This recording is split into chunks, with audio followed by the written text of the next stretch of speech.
evening, my Cane River people and all of you who are joining us via the internet. I want to welcome you into my home yet again for another Bible study. Previously, we asked the question as we peered into the life of Abraham, what is courageous faith? Now, this is a question during the day in which we're living. It's a good one, and we're looking for the answer here as we looked into the life of Abraham and we closed that chapter of that study. We found out that when we looked at Abraham's life, that it was an encouraging study to us because we found out that Abraham is just as human as you are and as I am. Abraham, we found out, is a fallible man. He is a man who had his own fears and his own issues. He's a man who had his own troubles and his own problems. He's just as human as anyone else. And that's encouraging today because Abraham is not this biblical figure that is unattainable. He's not on this plateau or on this pedestal that we cannot reach ourselves, but he's just an ordinary, everyday man. And I love his story. Basically, we find out that Abraham is not perfect. And as a matter of fact, he's far from it. Just like us, when problems and issues, when he experienced them in his life, he grows through them. When discouragement and despair overshadow and cloud his life, through the difficult, dark times in Abraham's life, he matures and he matures through them. Now, this ought to be a helpful reminder to us that we can either, as I said, we can either feed our fear or we could feed our faith. And remember, whichever one that we feed will be the one that'll dominate, I assure you. But we are encouraged this evening that just like Abraham, we too can be Christians with courageous faith. And I believe that that's what God would have us to be, especially in times just like these. You know, I often hear about people and they talk about their problems and they talk about their faults and their failures. And they're ever present at the forefront of our mind. And like I said, we don't need reminding or anybody to shine a halogen light or a magnifying glass on our problems or our insufficiencies or our failures. We're well aware of them, but they're there at the surface, especially in our own minds. And I think sometimes the person that we're most critical of is ourselves. And I believe that. And you know, sometimes in life, we mess up. And we trip up, and we stray, and we wander from God, and we're just not what we ought to be. We're far from the picture of courageous faith. As a matter of fact, we're far from faith altogether at times. But I want to tell you, regardless of where you found yourself, your past sin, the things that you've done in the past, and no matter what that is, I don't care what you've done, there's not a sin that Jesus Christ's blood can't cover, that it can't wash away, that it can't cleanse. Praise the Lord. But I see Christians all the time, and they can't navigate through this world, and they can't live the life that Jesus bled and died for because they're too busy carrying around a forgiven past. Did you hear me, church? That was a past that's been forgiven. Now, if there's one thing that's going to burden you down, it will be that. Now, oftentimes I say, well, you know, God forgives those sins that are in the past, but it's us sometimes that has the problem forgiving ourselves. And so they drag it around, they lug it around, and they're not able to carry out the Christian walk of life or God the Father's business because life in itself has its own burdens. And then when you take your faults and your failures and you lug all those around with you, there's no possible way that you can live the Christian life that Jesus Christ bled and died for you to live, that He purchased at Calvary. I think here today there are those that say, well, preacher, what about my present sin? I've messed up. I've done some things. Right now, I am not in a place where I ought to be. Well, there's no time like the present, right, to get things right with God. I would encourage you, if that is where you're at, and there's just something that's bothering you, and you're not as close as you need to be. The thing is that you can be. That's the wonderful thing about God. He is so forgiving and He's so loving.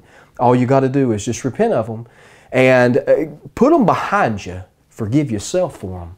And my friend, you can have the victory. Not only do we see the past sins, the present sins, but there are those that are in the future. I had someone come to me one time and they were tore all to pieces. They said, Pastor, preacher, I did something and I lost my cool. I lost my temper. I said some things I shouldn't have said. I did some things I shouldn't have done. I basically flew off the handle and I was anything but the portrait of a Christian. I'm ashamed of myself, and I know God in heaven's ashamed of me too. And they were tore all to pieces, and they just could not get peace about it. And I told them, I said, the Holy Spirit just spoke to me in that moment and gave me this thought. I said, you know, when Jesus Christ died on that cross for you, and He saved your soul, when you prayed that prayer and asked God's Son to come into your life and to take control, and you gave Him the reins of your life, He knew right then and there that you were going to fail. As a matter of fact, He knew the moment that you were going to have right then. And look at all the prayers that God answered up to that point. My friend, if that's the case, then God knew, and He was faithful then, and then He'll be faithful now, and He'll be faithful in the future. Don't worry about it. I know I think it's a good sign that you're as tore up about it as you are, because that's a good sign that you're saved. Amen. And but God doesn't want you to carry around a past. I don't care what you've done, just don't lug it around. Like Abraham, march forward with that courageous faith. Grow mature. Previously, we saw here in the Scriptures, I want you to turn your Bibles yet again to 1 Peter chapter 1 and verse 7. This is the verse that we've been looking at, and it is a verse that is almost, when we read it, we can't hardly seem to grasp it. We can't see it and believe it. The Bible says here that the trial of your faith being much more precious than gold. Now imagine that. The trial of your faith. We're talking about the trial that actually tests your faith to the limits. The Bible said is much more precious than of gold that perishes, though it be tried with fire, might be found unto praise and honor and glory at the appearing of Jesus Christ. Boy, isn't that a blessing? That we can know that those trials that we face, that they are good for us, that they're precious to us. I think that is a wonderful thing. And we discovered this and we found this out in the life of Abraham. You see, we found out and we learned that courageous faith involves 4 things. And a courageous faith, as we attempted to answer that question, we said that a courageous faith was a faith that has been tested. Not only is it a faith that has been tested, but it is a faith that's been turned over to the Lord, where you back away from it and you say, God, I'm done. I'm giving it all to you. It's a faith that says, I'm okay with being uncomfortable. It's a faith that stays the course. We learn that people in life, they are often faithful to God as long as things are going well. As long as their comfort level is high, is running on high, and everything's just going fine, they're smooth sailing, and they're comfortable, they're the biggest Christian you'll ever see in the world. You won't find anybody that's a bigger, better Christian than them. But you let something come into their life that's a little bit uncomfortable. You let something rock the boat. You let just a cool summer breeze come by and overturn their apple cart. And honey, guess what? They're done. It's over. They quit. A little bit of adversity, a little discomfort comes into play and they'll disappear. They'll be right off the scene. It kind of reminds me of how us men are when it comes time for supper. You see, I don't know any of us men that when the dinner bell is rung that we are not right there front of the line and we're getting seconds. But when it comes time to wash the dishes, however, well, you couldn't find us with a search warrant. Let's just be real here for a moment. Unless you're Christian and then he's right in there with the women washing those dishes. Thank you for that, Christian. You've making us all look bad. But we do have to salute you. No, you're a good man. I tease, I kid. But we all should help our wives. We really should. But that's another topic for another day. But I want you to see something here. There is a pattern in the Bible. As a matter of fact, there's quite a few, but the pattern that I want you to see is that I find it amazing that God very rarely, that means He very seldom, does He ever place His children in a situation where they're comfortable. We see this all throughout the Word of God.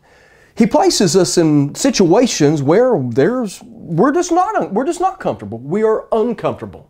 We know many times that sin, when it comes into our lives, now we know this, that we can sin against God and we can make ourselves uncomfortable.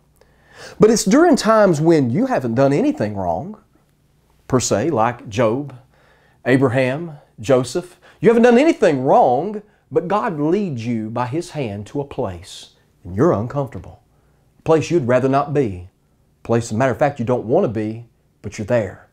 And you're there anyway.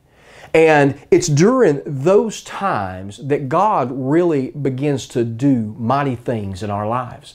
Although we don't understand them, a lot of times we can't really see what's going on. That's where faith comes in. Not just any faith, a courageous faith. Because we know that God, He answers prayers. He keeps His word. He honors His promises. And He wants to shower His people with blessings. God knows what's good for us. Sometimes medicine's bad. Sometimes you got to choke it down. But it's good for us.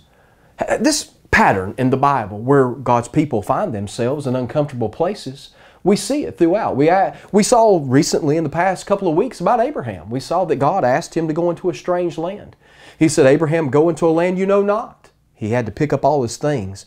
And it's very few things he probably could have carried with him. Just a few people. And he goes into this land that he didn't know. And many of you have probably been there where you've had to pick up your life. And you had to leave the life that you knew, the only life that you knew, and you had to leave it behind. It's not an easy thing to do. We see that God has, at this point, He promises them a child. The child doesn't come. For years, Abraham's waiting for this promise to come through. And he doesn't have this child until he's an old man. But notice God gets ultimate glory out of it.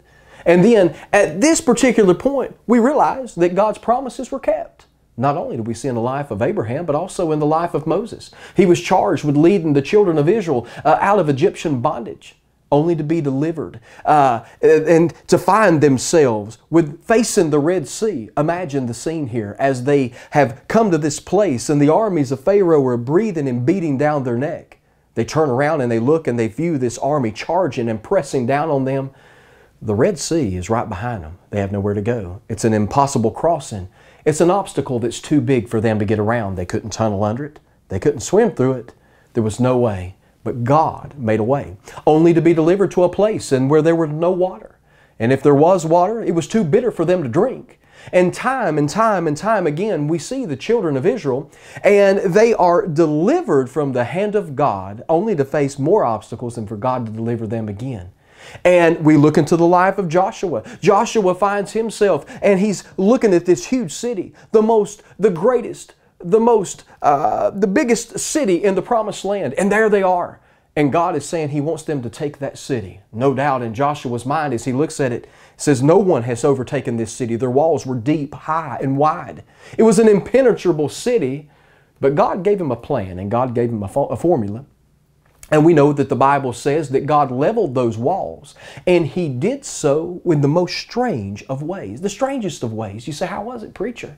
Well, He delivered them through a shout of victory. And the walls come tumbling down. We look into the life of Daniel. He's in the lion's den, but yet he's not consumed. We see the 3 Hebrew children. They were cast into a fire, but yet even though those that cast them in were consumed, they see a 4th man walking around there with him.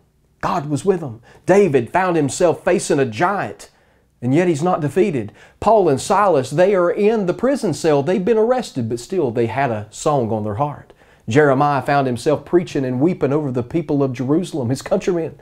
Elijah found himself standing before the prophets of Baal. Gideon, he found himself called upon to lead God's people from the Midianites. John the Beloved, he was cast and he was exiled to an island, the island of Patmos. Job, and has there ever been anybody that has suffered quite like Job? He's the poster child, and we didn't even mention the life of Joseph. I'm telling you, God leads His people into places where they're not the most comfortable. And you say, why? Well, because God gets glory out of this. It all comes down to the thought here today. What is a courageous faith? Well, a courageous faith is a faith that responds in the proper way. Now, there is a common thing among all these biblical figures, and that is it, that they all find themselves ultimately here responding to God by faith. And I believe that we'll all, every last one of us, will experience times in our lives where we will face uncomfortable situations, where we are in places where we don't want to be.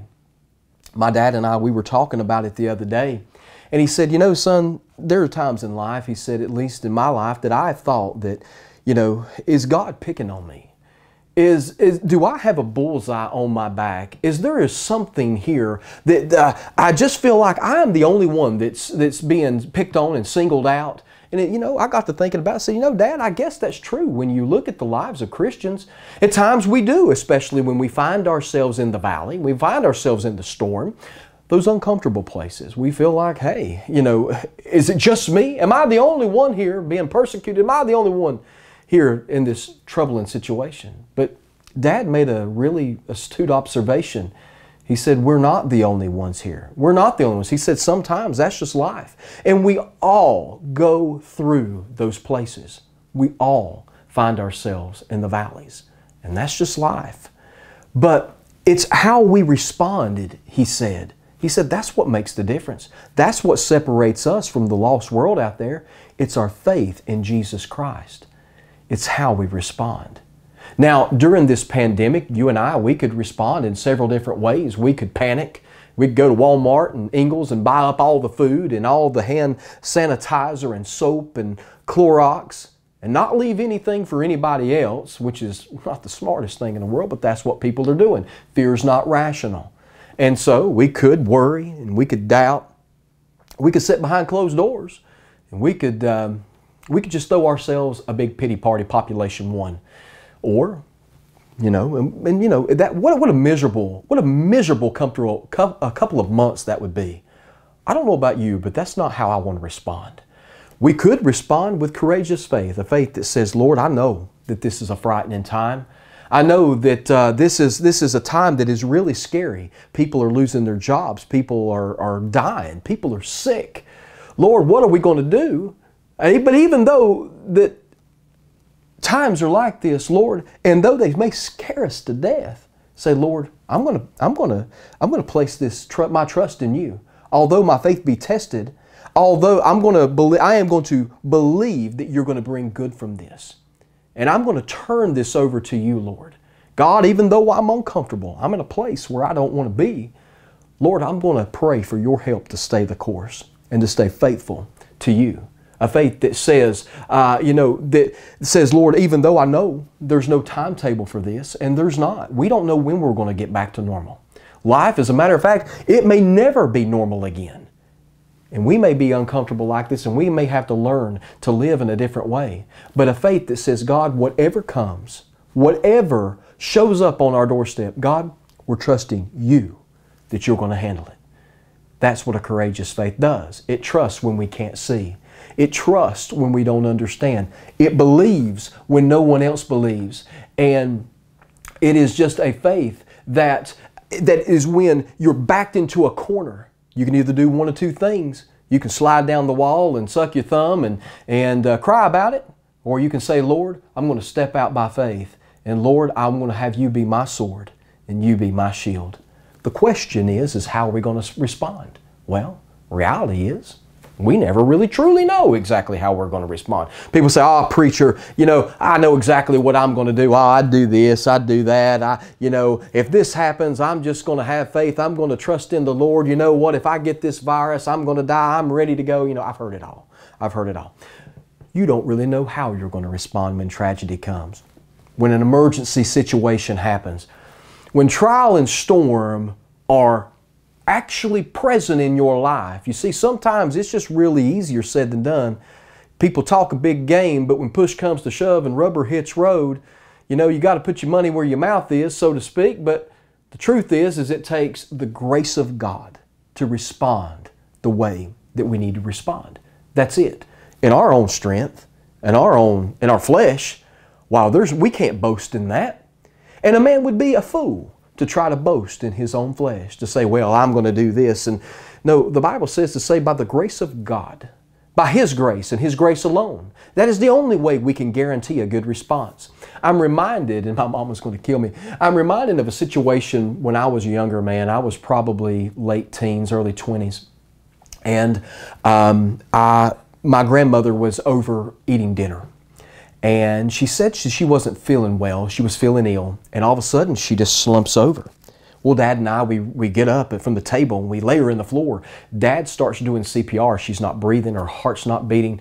And I look at my mom, I say, Mom, call 911. She goes over to the phone on the wall. You know those older phones that has the cord that stretches all the way across the kitchen, you know? And back when we had those, right?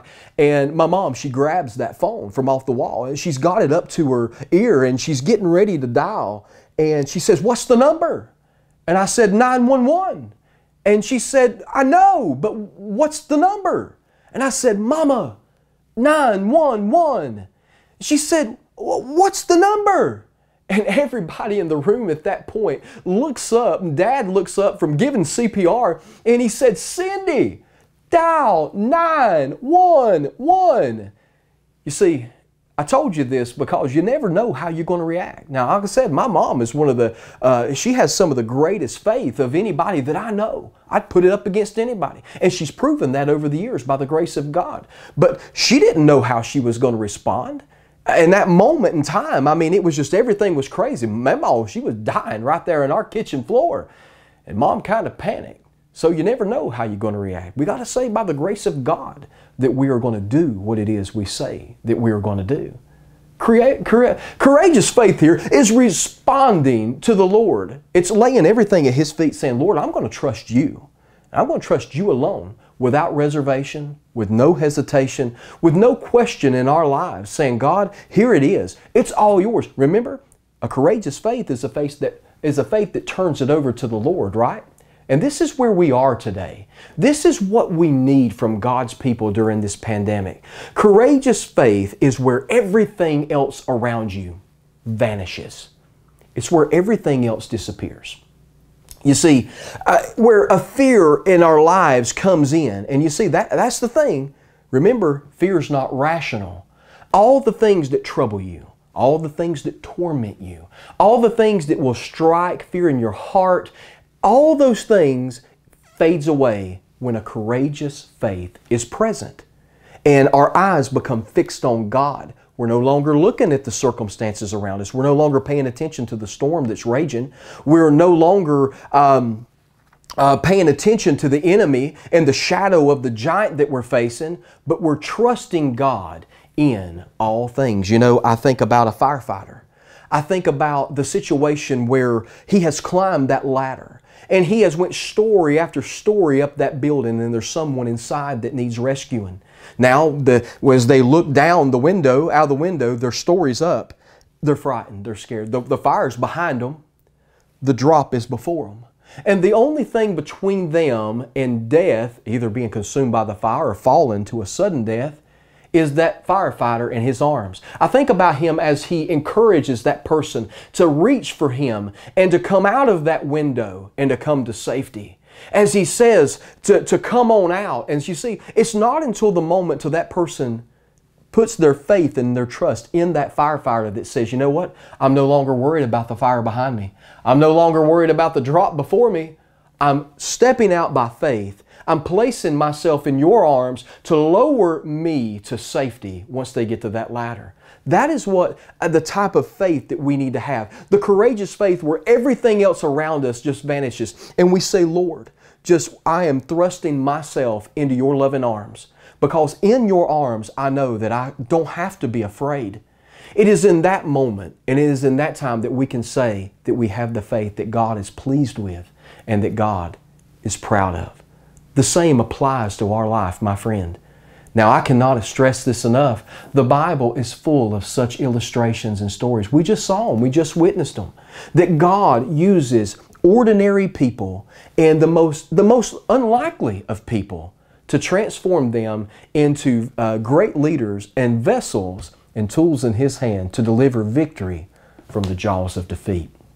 You know, one of the most popular stories that we know of, even in the secular world, you don't even have to be a Christian.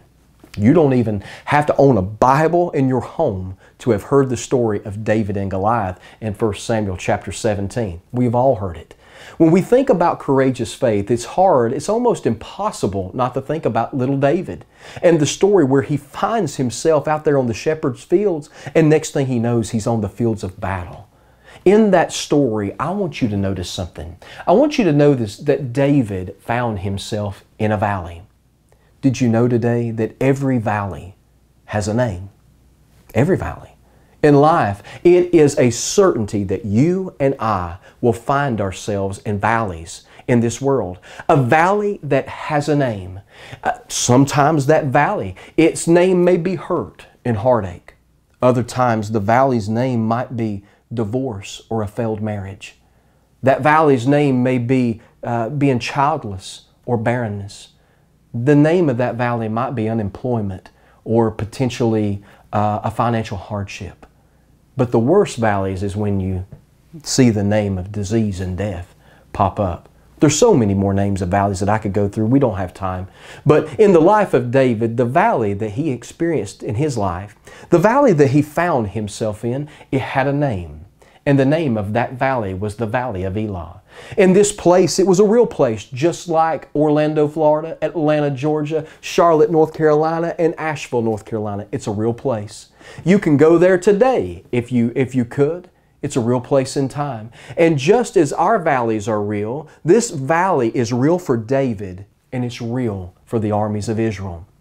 Now, just to give you just a little bit of background here this evening, this was the place of the historic confrontation, the epic battle between good and evil, the epic battle between the great versus the small, where the king Saul has assembled his armies, the armies of Israel. He has assembled them on the eastern hillside, and the Philistines have lined their armies to the west.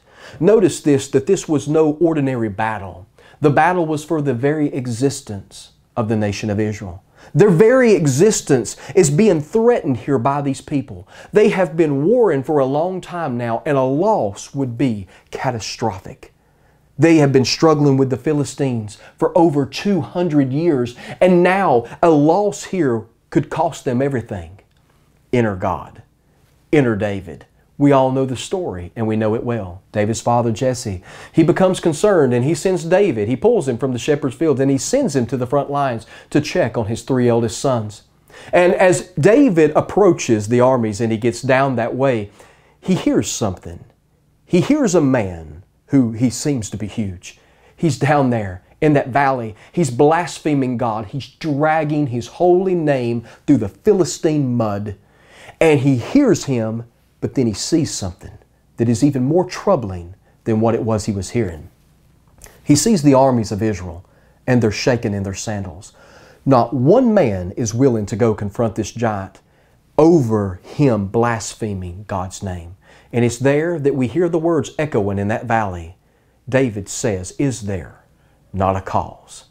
You know, David, he volunteers to go fight that giant when nobody else would go fight. We're talking hardened soldiers that had seen battle. We're talking veterans that had had their own scars and their own medals to show for their valor in battle, but now they've lost it all. Nobody wants to go out there and fight that giant. And so amazingly, David volunteers.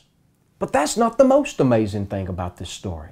The most amazing thing is the fact that the king and the soldiers allowed him to go. We're talking about a teenage boy clean off the shepherd's fields, and they're letting him go.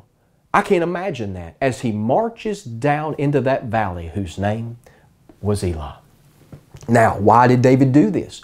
Well, it's clear David did this because he realized that there was a cause greater than himself, greater than every inadequacy that he had. And he believed that God would bring him the victory. Now, there's something here that we can't forget to mention, and that's David just didn't get hopped up and fired up on adrenaline and just casually and recklessly throw his hat into the ring. He didn't just carelessly and presumptuously enter into this fight. David had seen God's hand work before in his life. You see, God had delivered David twice already. There was 2 times that David should have already been dead. God had saw him through 2 prior battles. God had delivered him from the paw of the lion and from the mouth of the bear. And he knew that, like they always say, the 3rd time's the charm, he knew that God could do it again. He didn't really understand how, but he was going to trust Him. Now, another interesting point that we cannot miss is that God used what was in David's hand. You know, so many times that I think about this story and I think, David brought a rock to a sword fight. And we hear Christians today and they say, well, preacher, I can't do this and I can't do that. Well, I don't have the talent of this guy, or I don't have her ability. I can't do what it is you're asking me to do. I'm not this and I'm not that. Like I said, everybody knows where our deficiencies lie. We don't have to have anybody point them out. But what they have in their hand is excuses. And listen to me here, church.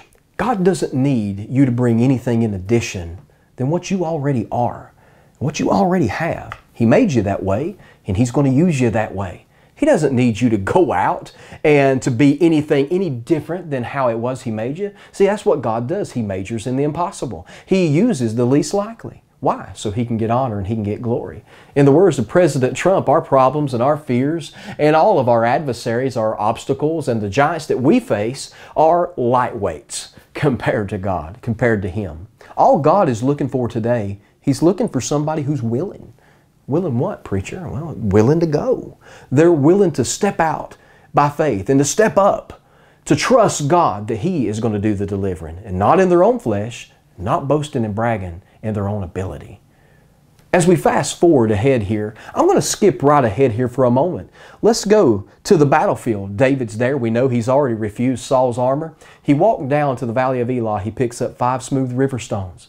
As he marches toward the giant, he's laughing. And he is poking fun of David, and yet David starts to talk some smack, as the young people would say. And he says that he comes to him in the name of the Lord and that he was going to take his head from him.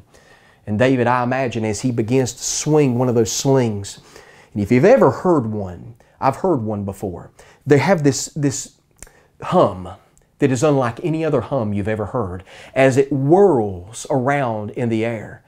And we know the story, the stone was loose and God guided that rock, splits him right between the forehead. And David, as he sees the giant fall down, he rushes toward him, just like, and it would just take a teenage boy to do this kind of thing, just like a teenage boy, and he stands on top of his chest. No doubt he's probably looking saying, this dude is huge. This guy's massive.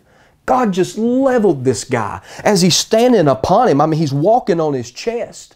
David had done in less than 1 hour what the entire army of Israel had failed to do in 40 days.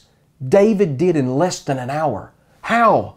Because he trusted God to do it. That's exactly how he did it. And David stands up and he looks and he sees his sword. He picks it up. Imagine the struggle that it must have been as he picks up his sword and he chops off his head. David reaches down and grabs 2 handfuls of hair and he lifts up that big old meat-headed giant and he lifts it up toward heaven in glory. Something happened.